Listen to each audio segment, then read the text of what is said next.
ஏன்னா அந்த மதியான நேரத்தில் இந்த பக்கம் வந்திருக்கு அப்படின்னு பார்க்குறீங்களா? இன்றைக்கி டபுள் ஹெட்ரு சர்ப்ரைசிங்காக இருக்குல்ல. ஆமாம், இன்றைக்கி டபுள் ஹெட்ரு எதுக்குன்னே தெரில. கேகேஆர் வர்சஸ் எல்எஸ்ஜி தான் இன்றைக்கி match.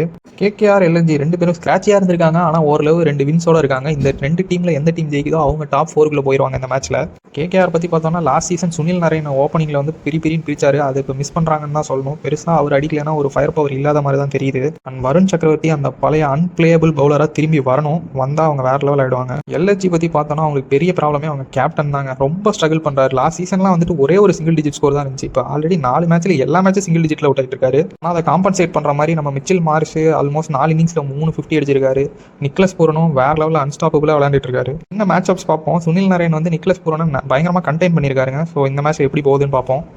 Pitch is expected to be ஓரளவு நார்மலாக பேட் அண்ட் பாலுக்கு ஒரு ஈக்குவலான கான்டெக்ஸ்ட் இருக்கும் அப்படின்னு சொல்லி நான் எக்ஸ்பெக்ட் பண்ணுறேன். So who do you think will win கமெண்ட்ஸில் போடுங்க. And for more IPL comics subscribe to மனபிராந்தி.